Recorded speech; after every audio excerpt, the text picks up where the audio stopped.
minute, then withdrew because they just attacking us. Each day is different. So I've said it's like the laying of IDs, ambushes. Unpredictable. And with this comes tomorrow's uncertainties.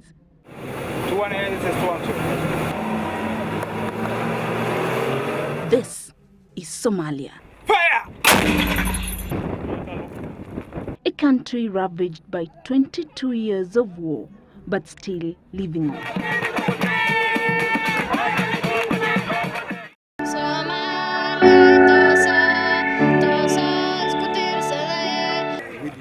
When Mohammed Sheikh left Somalia in 1985, the writing was on the wall.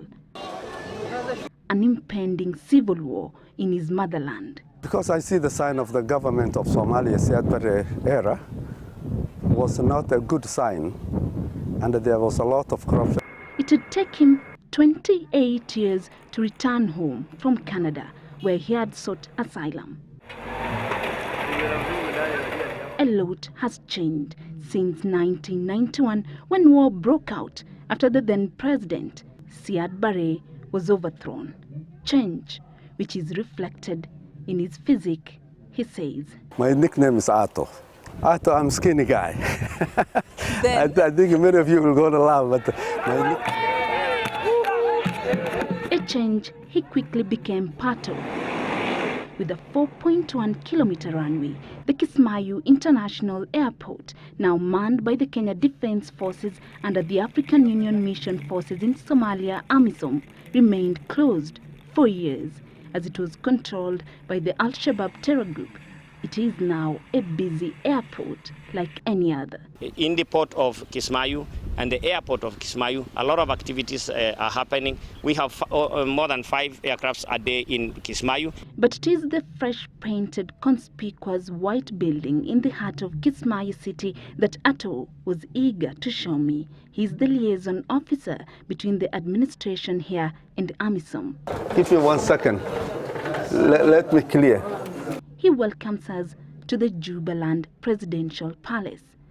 And this place, when I came back last February, it was really ghost house. Over there is a conference room for the time being. You know who that man is?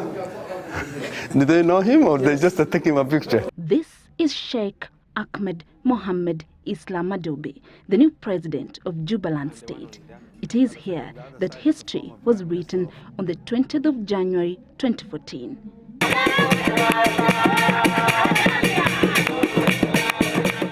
500 kilometers south of Somalia's capital, Mogadishu. Side by side, the Somalia flag and the Jubaland flag. It was the inauguration of the new Jubaland interim administration. Al-Shabaab is still a threat here, and nothing is left to chance. KDF, the Sierra Leone forces under the AMISOM umbrella, and the Somali National Army SNA provide the much-needed security. No, we cannot do ourselves up to some extent, but we are sharing with the Sector 2 AMISOM forces. Al-Shabaab has been depleted, but is not out. The challenge facing Madobe's government, according to delegates, is to ensure there is equality.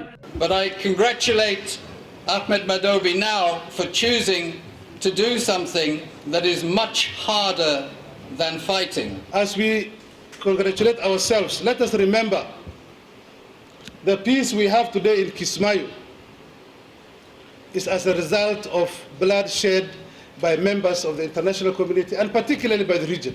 This as the deadline which will see Kenya Defense Forces vacate Kismayu and the northern subsector nears in a new reorganization of troops by AMISOM.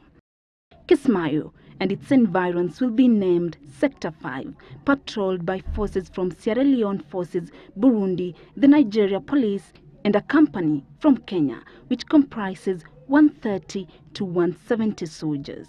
Timelines for the new reorganization is expected to go up to the end of June. Although the move by AMISOM has been met by some resistance by Kismayu residents, the reorganization, on the other hand, will see the increase of AMISOM forces in Somalia go up from the current 17,126 to 22,000. So far, KDF has liberated 19 towns in Sector 2 and in the Gedo region. With the new administration comes a new dream. Well, in future, I want to become a doctor. A new dawn for the people of Jubaland. Tomorrow, the Chief Qadi of Afmadu, Sheikh Mohammed Dakane, who puts his life on the line so that the children of Afmadu can be children again. Judy Kosgei, Citizen TV, Somalia.